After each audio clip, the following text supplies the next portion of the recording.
Hi guys, welcome back to my channel. Today we're eating Wendy's. I have my daughter Sophia with me, who is now officially a middle schooler.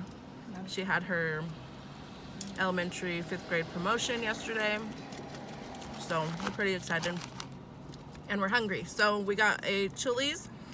Also, I've gotten a lot of requests to do a Wendy's mukbang, so here it is. We have chili. I have a chili back here also.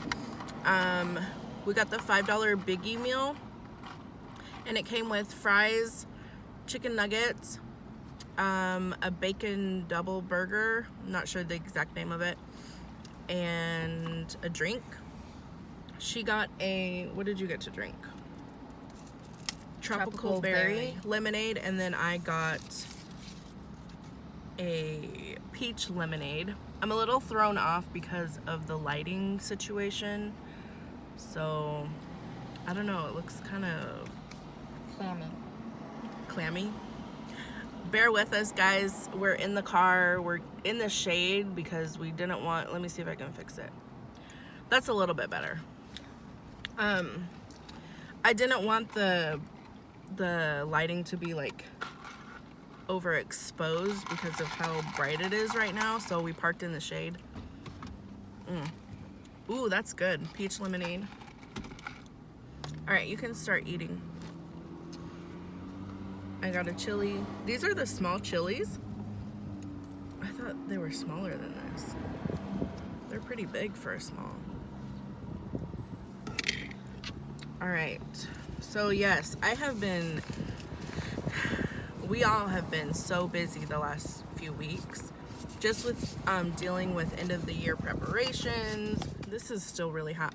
Okay, so this burger has 2 patties with bacon, ketchup, mustard, pickles, and cheese. And I asked for no onions. Came with onions, but I asked for no onions. All right.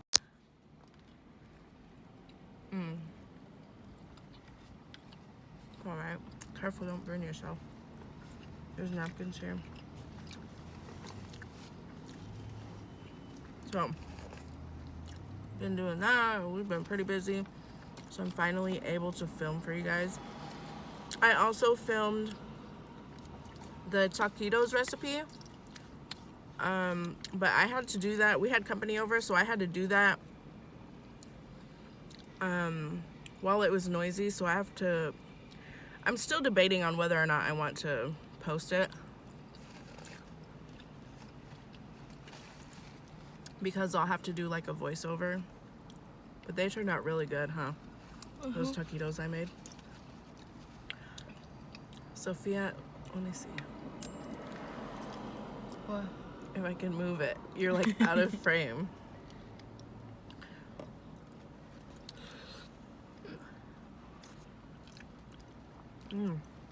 It's still really hot. We like to dip our chicken nuggets in, well, and our fries in the chili.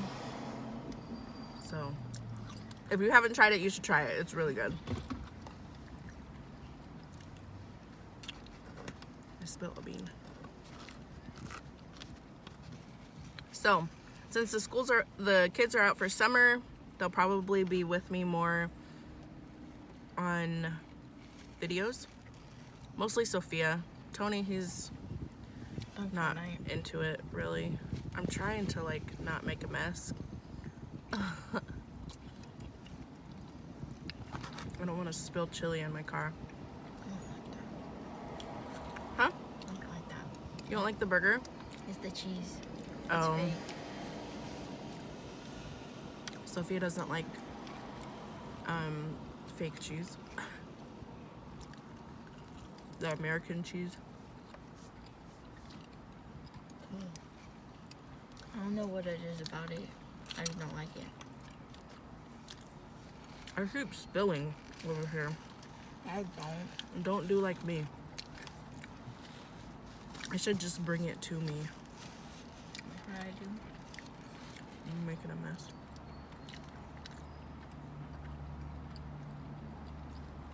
So, have you guys seen the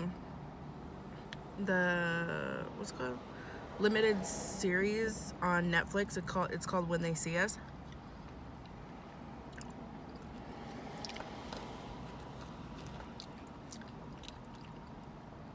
It's based on true events that happened back in 1989, 1990. There's also a movie that they made. It's more like a documentary. And it's called Central Park 5. And I remember watching that. I don't know if it was when it first came out. I think it was like 2012, 2013 when it first came out. Oh, wait. There we go. I did adjust the lighting because it looks like muddy. But yeah, so we're going to talk about that today. And Sophia's going to help me because she also did some research on it. So, yes. And maybe Sophia will be in some of my true crimes.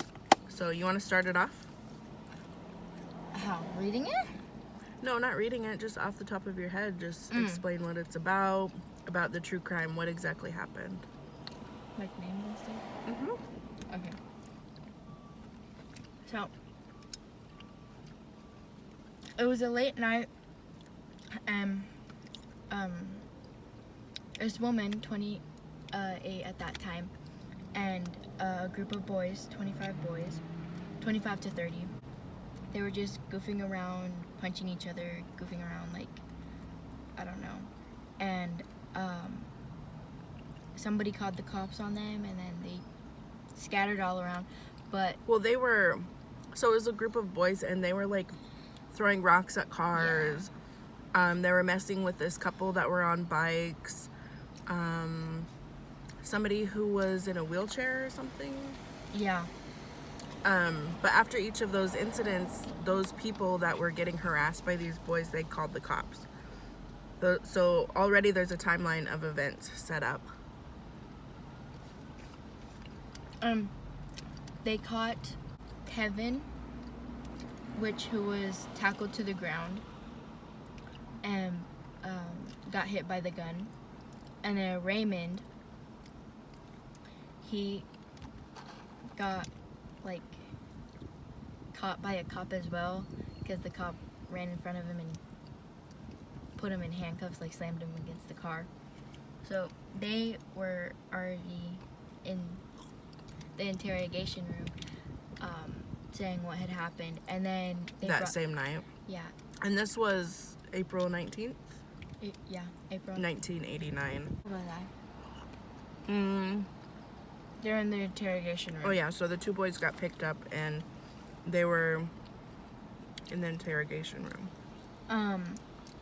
So they were talking about how, like, they were harassing people, and another thing came up where the detectives found another case where they found a woman, 28 years old, brutally assaulted and raped. So they brought that up. So they were arrested for just being reckless and causing mischief in the park. That's exactly the reason why they were in the precinct being held originally. So then the detectives get a call from another detective saying to keep them there for questioning because they found a woman in the same park, Central Park, who had been severely beaten, assaulted, and raped. So then they brought that up, and they were just like, what woman? And then they started, like, I don't know how to say it, like the word, like, saying, did you do this to her? Or just interrogating them. Yeah. And without their parents. Underaged. Yeah, they were underage kids. They were without their parents at the time. Although and they were just being interrogated. And then a group of detectives went to the same park the next day. The next morning, yeah. And they started looking around and looking for names. So then they got Yusuf, Corey. No, Corey's name wasn't on the list. Yeah, Corey just was there. Corey was Yusuf's friend. Yeah, Yusuf and Anton? Yeah, Anton. So then they got them, sent them to the interrogation room, and basically said what they said to the other boys, and then they just started making up stories, like, I don't know how to explain it. The boys? Yeah. Anton, although he was with his family, his mom and dad, and his parents were there. Yeah. While he was being interrogated, but they kept saying, or Anton kept saying, I didn't have anything to do with it. I don't know anything about what you're talking about. I don't know anything about a girl. And the cops weren't getting any information, and they weren't liking it. So they pulled his parents out, spoke with the dad, and his dad had been in prison before, and so basically told Anton's dad, hey, do you want your son to come home? He needs to start talking. And so then his dad goes back into the room without the police there, and he tells Anton to tell the cops what they want to hear. And Anton was like, but I had nothing to do with it. And his dad was like, if you want to go home, you'll tell them what they want to hear, because they ain't liking what you're saying now. So then they all started saying to the boys, like, if you say this, or if you say that you did it and you were guilty, you'll get to go home. Yeah. So they promised the boys that they would get to go home if they basically confessed. But these boys had been there for like 14 to 40 hours, days, without anything to drink, without any food. So, young minds are easily influenced. They want to go home. They're hungry. They're scared. They have cops like shoving them and yelling in their face. And so, of course, they're going to break down easy. I don't think any of them wrote the confession. It was the kids, or the detectives that wrote up the confessions, and then Kevin's sister had to sign it. Yeah, Kevin's sister signed his, basically to waive their right for an attorney. Everybody signed except for Yusuf. Yeah. Yeah, because Yusuf's mom was able to get there just in time before he signed anything. So each of the boys, except for Yusuf, signed the confessions, and then their parents signed as well to waive the right of an attorney. And then all of them went to a room. Yeah. They all met each other and like saying what they said, and yeah, because they didn't know each other. They were all strangers to each other. Like, they've seen each other around their house, around the neighborhood. Yeah, they'd seen each other, but they were not friends. The only two people that were friends were Yusuf and Corey. And the only reason why Corey got interrogated is because he went with Yusuf for support to the precinct. It was so messed up. And then Corey fell asleep while everybody went out to the room. While they went to that room and saw each other for the first time. Or not for the first time. They started talking. And then Corey fell asleep.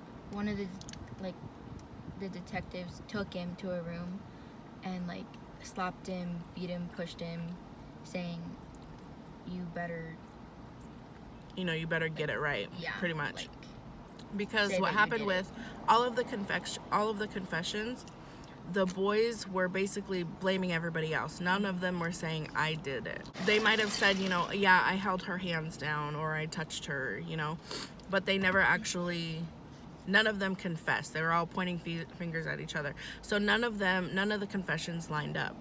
So,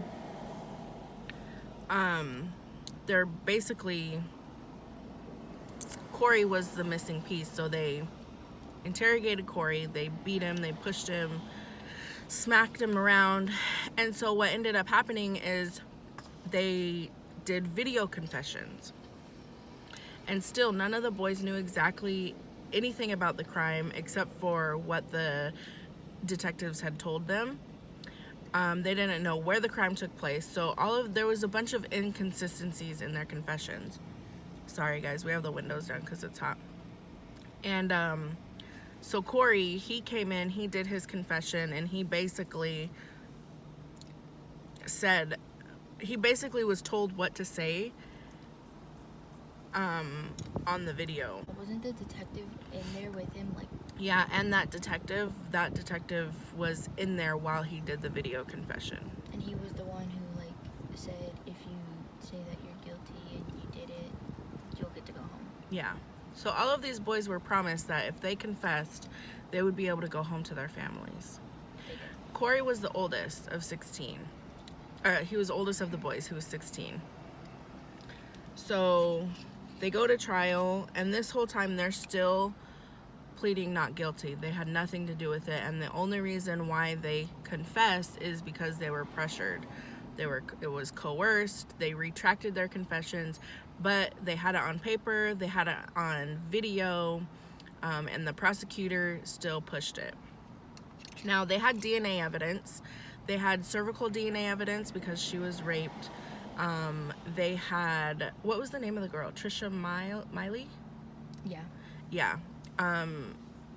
She was so badly beaten. She lost her sense of smell. She Broke a cheekbone because they beat her with a rock. What else? She lost her memory. I think to this day she still doesn't remember what happened. She doesn't remember who did it. I think to this day. I haven't looked up about her, but what else happened? She can't walk right. She had a really hard time. Yeah. And from the assault, she ended up being in a coma for a week. 14, I want to say it was 14 days. Yeah. So she was raped and sodomized, and so they had DNA from her cervix, and they also found DNA inside of a sock. According to the show, I'm not sure if this was true. I'm pretty sure it is, but most of the DNA was found inside of the sock. But all of the boys had their DNA done, and it turned out inconclusive. It did not match the DNA that was found on Trisha. So, you know, there was that you would think that would be enough to be like, hey, we see that in their confessions, like none of them line up. There's inconsistencies. The DNA doesn't match. But people just overlooked that. They said, why would you confess to something that you didn't do? You know, which is understandable why people would think that. But at the same time, they didn't know the circumstances, that they were without their parents. They were without food and drink. They were there for so many hours. So they don't know the backstory. Yeah, they don't know the circumstances behind their confessions. And it was late at night, as it was for two of the boys, because it's just crazy. So at the same time that these guys are going on trial, there's a serial rapist going around New York City, terrorizing New York City, and his name is Mateus Reyes. He ends up going to prison, life without parole or something. He ends up going to prison. And what happened to Trisha is the same that happened in all of his other cases. And in all of his other victims, he copped up. Mateus Reyes confessed to them immediately, explained to them what happened in detail, and he didn't like try to hide it, you know. And he was a young kid also. I don't know how young he was when he got caught, but so all 5 of the boys, they became known as the Central Park 5. It was all over the newspaper, all over the news. Donald Trump even put out an ad in the New York Times, I think, saying to bring back the death penalty because he believed, you know, that they should get the death penalty. And then, so a lot of the community was against them. And there was, of course, the families that knew that they were telling the truth, that, you know, they stuck behind them. But unfortunately, they were all found guilty. Except for Corey. Yeah. He was found not guilty of rape. Yeah. Right? I don't know, but he was still found guilty of sexual assault. And he got the most time. He was tried as an adult because he was 16. So all of the other boys, they were 14 and 15? 14 and 15. Yes. So the boys, they were found guilty. Everybody except for Corey, they went to a juvenile detention center, and they ended up going for 5 to 10 years. And each time they came up on parole for doing good, they would have their parole meeting or whatever, and they would ask, you know, are you ready to confess to your crimes? Are you ready to acknowledge, you know, what you did and move forward? And all of them still said no. You know, they weren't ready. So they served the maximum time. And I want to say it was after like a few years that they were being detained that they got their parole hearing, and they couldn't be let out. So they ended up getting out after 7 years, mandatorily, because of whatever, I don't know the terms or anything. 13 years. Yeah, so I'm talking about the kids in juvenile detention. So they ended up getting out. They had to be on parole. They had to wear bracelets, ankle monitors, and they had to be listed as sexual offenders. Corey, because he was tried as an adult, he ended up going to prison at 16 years old for something he didn't do. And he was only there for his friend. Yeah, that's the messed up part. Like, his name wasn't even on the list. But because he went down to the precinct in support of his friend, he ended up getting interrogated. And I think the reason why his name wasn't on the list is because he's the one that actually made it home that night. He got away before the cops got there. So... and Corey wasn't very well. He didn't like to go to school. Yeah. He kept on skipping. School wasn't a priority for him. During the court, he tried to read his own confession paper. Whatever you want to call it. Oh yeah, so they put him up on the stand, and he couldn't read his own confession statement. He didn't know what it said because the detective wrote it for him. He had no idea what it said. So he ended up going to prison. While he was in prison, he got transferred to another prison where Mateus Reyes was. And they got into like a little scuffle in the TV room or something. Yeah. And Mateus Reyes ended up seeing him again. Over at the last prison he was at. In the last prison he was at, Mateus Reyes saw him again and was like, hey, I remember you, you know. Wanted to apologize. And basically wanted to apologize, but Corey was like, okay, like, we good, there's no beef. Like, he didn't know who this guy was. And then all of a sudden, Mateus Reyes is talking to people and basically saying that gets to the prosecutors, or he ends up talking to somebody and basically explains everything. He confesses to the crime, and he explains everything down to the details that the cops didn't even know.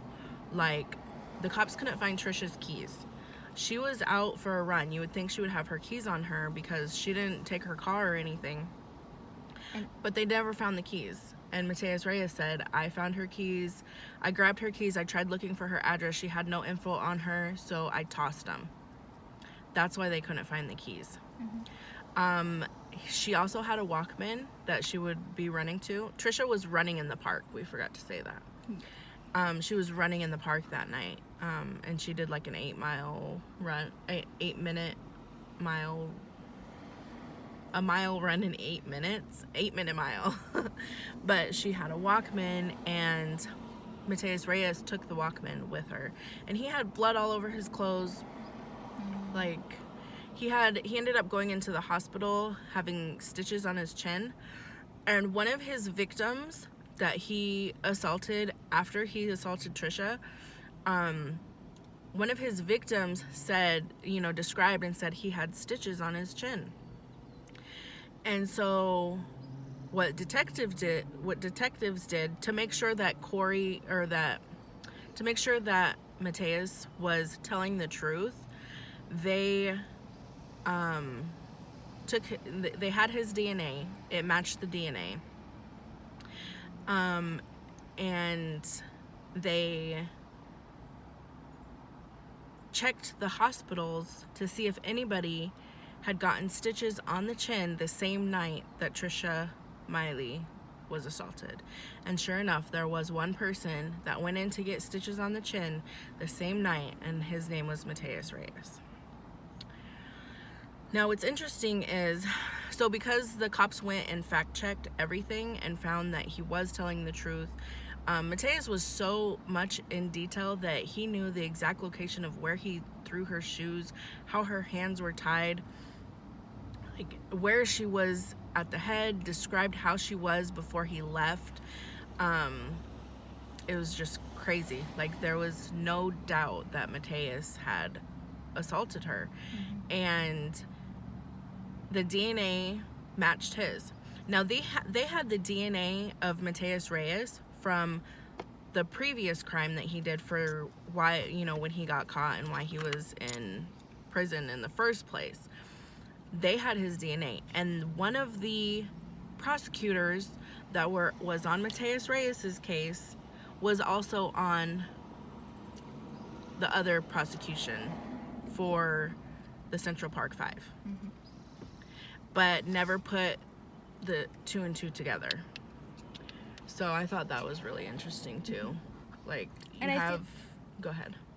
And I think, like, before, like, they all found out that Mateus did it, they kept on making up stories like, oh, this happened, but that happened, and, like, they made up a story. Who? The detectives and that one lady. They made up a story, but then when Mateus came, everything made sense. Yeah, so they kind of made their story fit the timeline. They kind of put the boys in the timeline somehow, even though it was on the other side of the park. So, yeah, it's really interesting. So, the boys, 4 of the boys are out. Corey is still in prison. Once Mateus Reyes confesses, the public is demanding for an overturn of their convictions. So that happens. It does happen. The judge looks at it and says, yes, overturn the convictions. So Corey gets out. His what's it called? His convictions are overturned. He doesn't have to be labeled as a sex offender. All of the other convictions for the other boys that were out were overturned. Yeah. So he ended up getting out in 2002, right? Yeah. Yeah, in 2002. So he did like 13 years. 13 years for a crime you didn't commit. And the sad part is that they were young when they went in. They lost their childhood. When they got out, the boys that got out of the juvenile detention, Kept on getting accused.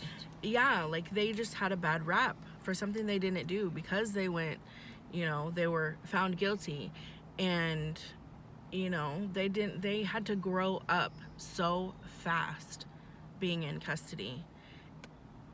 And Corey, I can imagine, went through some really bad things. If it's anything like what the movie or the limited series portrays, like he said he went through stabbings, beatings, like hallucinations. So it's just really sad. So they ended up filing a civil lawsuit against the city in 2013, and the governor or the mayor, I think it's the governor, he denied it. He was like, nope. Once he was out of office, they had a new governor come in, and he looked at the case and awarded, and that was in 2014. But they ended up getting awarded $41 million. But still, no amount of money can, you know, bring back your childhood that you missed out on. And there are still people to this day that think that they are innocent. The lead investigator or detective or whatever she is, the girl with the blonde hair. The journalist. No, not the journalist. She's written books. Oh. Yeah, the other lady that was there at the crime scene the night of. Yeah. That pushed, you know, basically was in charge of the detectives. She now has resigned, and I guess her cases that she has been on are going to be reevaluated to make sure that, you know, there was no injustice in those cases as well. So, and it's really sad to think that, yeah, this story was very well known, but it's sad to think that there's other cases that are probably just like this or similar to this, and there's people in prison for something they didn't do because of prejudices or, you know, just stereotypes, and happened to be in the wrong place at the wrong time, you know, situations like that. So, yeah.